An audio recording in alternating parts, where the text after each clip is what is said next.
Hi, tonight what's happening in Myanmar? It's of extreme importance to us, not just because of its proximity and shared borders with four states in our northeast, but also the larger impact of non restoration of democracy, however flawed it may be.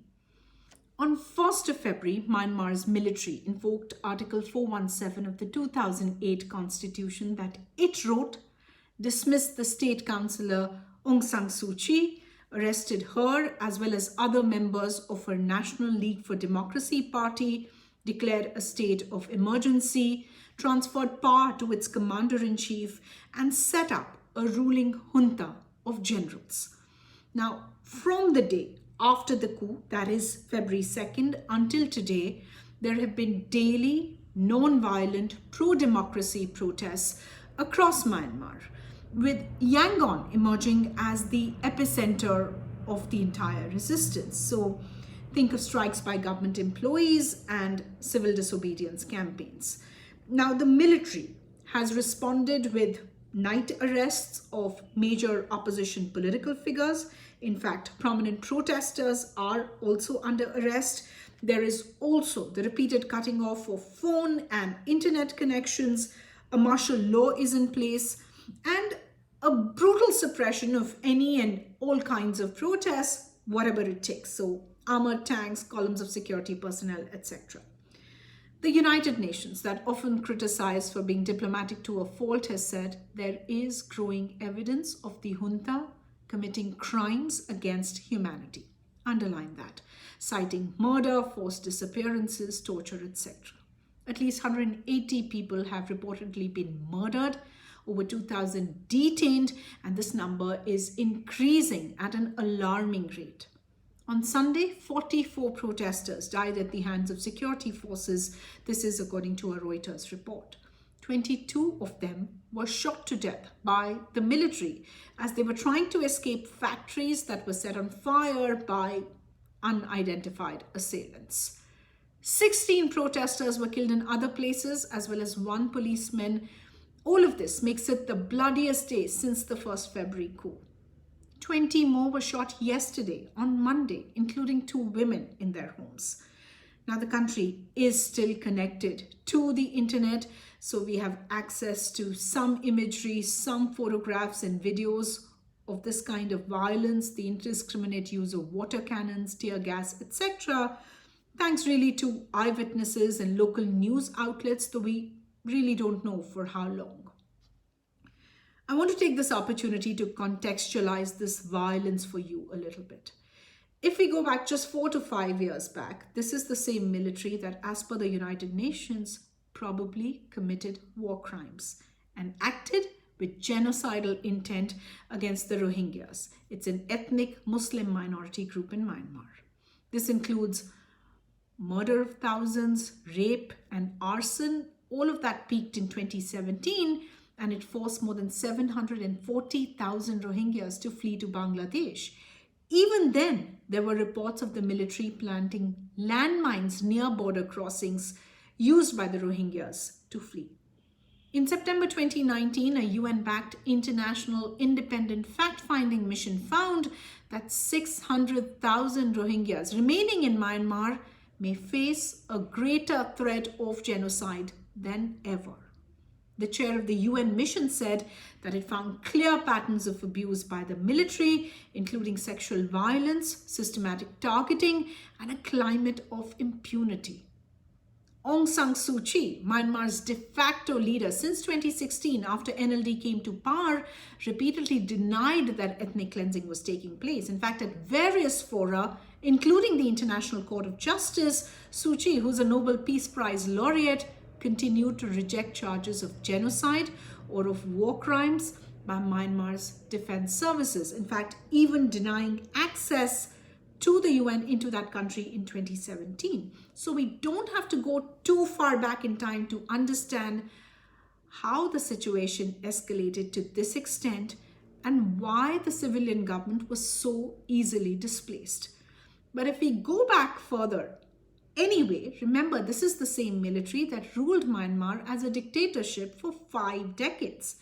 The first one lasted from 1958 to 1960, and the second one lasted from 1962 to 2011. But even after 2011, the military continued to call the shots. Remember, the country is still run by a constitution designed and adopted by the military in 2008. So even before the coup, defense, home affairs, and border affairs were under the military's control. In fact, the military had total power over its own affairs. No civilian government could control it. It had a blanket immunity against any prosecution for alleged crimes against the Rohingyas. Number 3, 1/4 of the seats in the upper and lower houses of the National Parliament are reserved for the military in Myanmar. And because constitutional amendments need more than 75% of the vote in Myanmar's parliament, the military's 25% presence gives it effective veto power over any changes. So the country was heavily under military control in many aspects, even pre-coup. So what really changed, you'll ask? Well, the immediate trigger was the landslide victory by Suu Kyi-led NLD in the November 2020 general elections.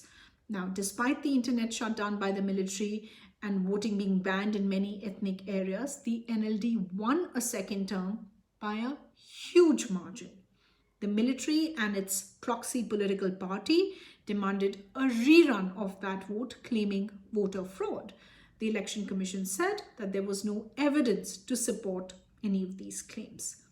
Before that, in March 2020, just before its first term ended, Suu Kyi's party had also proposed a constitutional amendment to allow her to become president, something the military could or would not accept since they designed the constitution specifically so that she could never be president.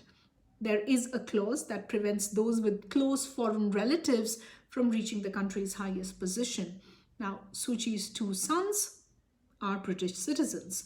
So it was clear that Suu Kyi was perhaps growing more powerful, and so before a new parliament session was set to begin with her as the leader, the military invoked, as I said earlier, Article 417 of the 2008 Constitution and took over the reins.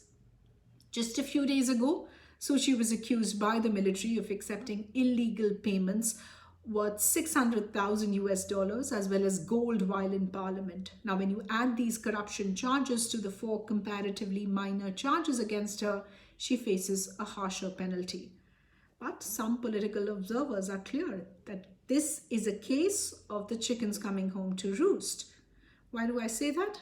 Well, over the years, Suu Kyi, eager to secure her status as leader of Myanmar once democracy took hold in 2015, has actually supported the military in its persecution of the Rohingyas, thereby gaining electoral support from the overwhelming Buddhist majority in that country.